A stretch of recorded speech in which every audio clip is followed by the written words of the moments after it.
so much to learn about how to turn all your words of life that burn in me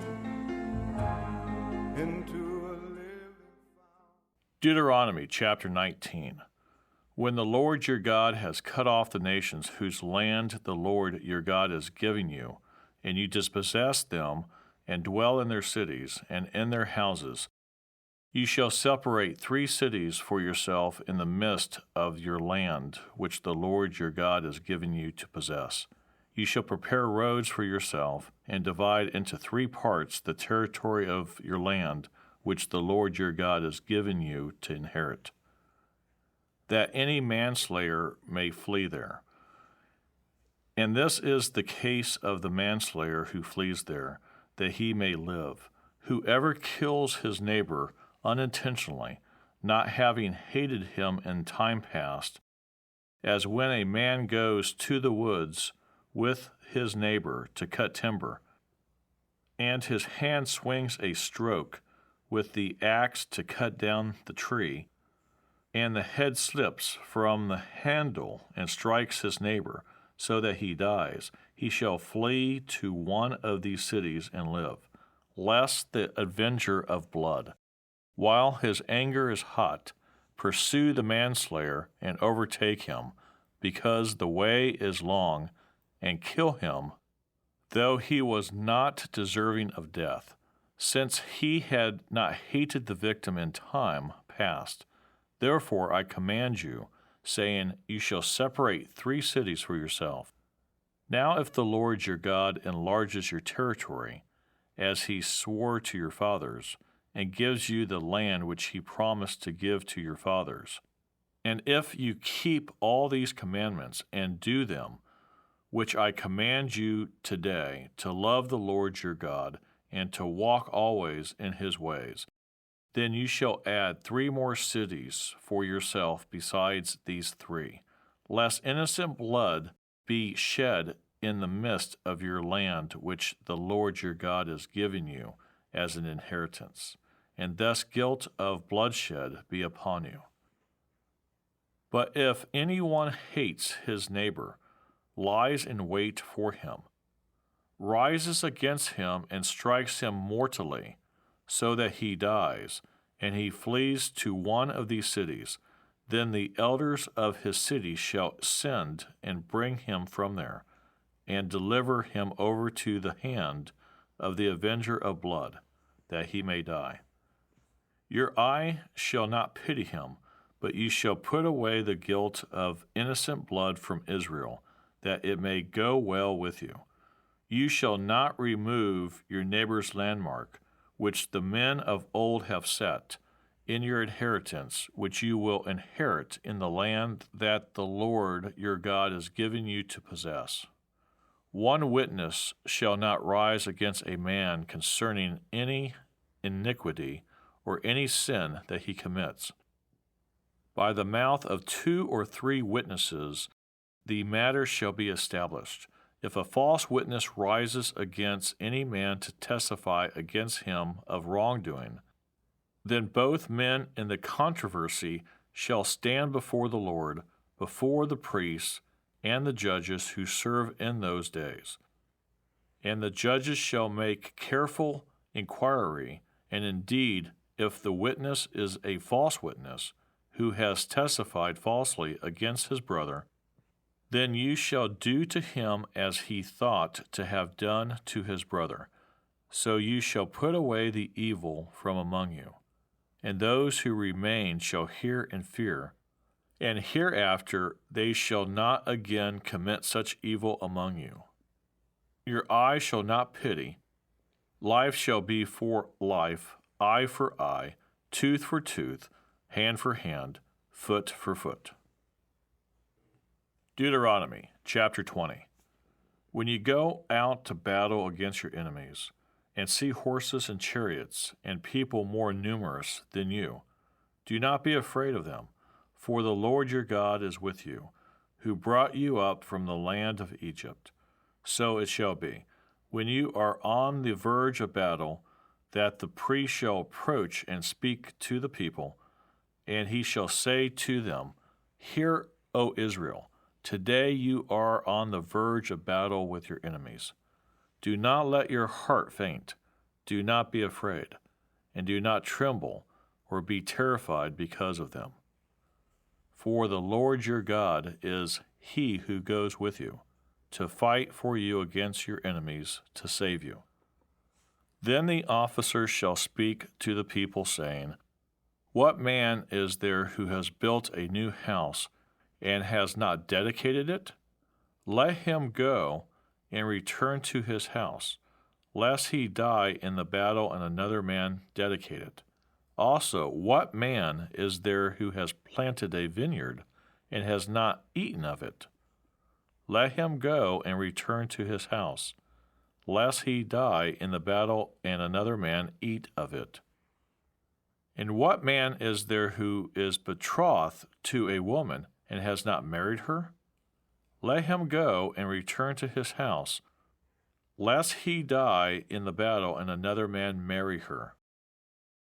The officers shall speak further to the people and say, What man is there who is fearful and faint-hearted? Let him go and return to his house, lest the heart of his brethren faint, like his heart. And so it shall be, when the officers have finished speaking to the people, that they shall make captains of the armies to lead the people.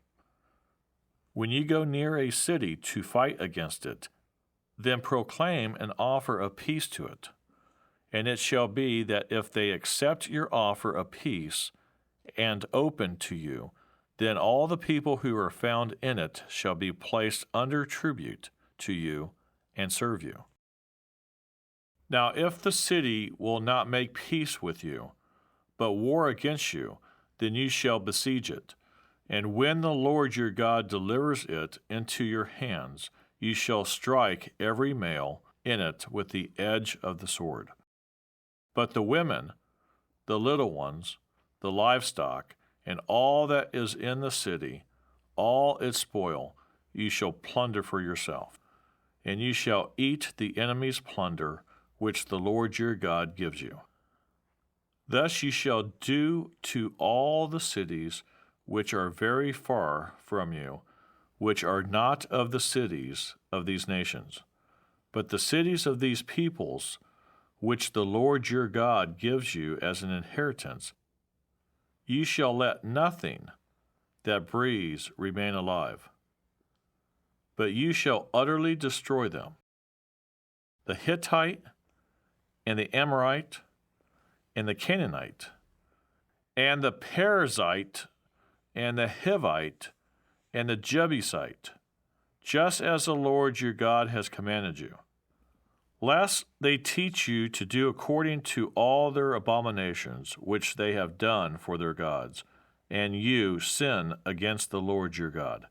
When you besiege a city for a long time, while making war against it to take it, you shall not destroy its trees by wielding an axe against them. If you can eat of them, do not cut them down to use in the siege, for the tree of the field is man's food.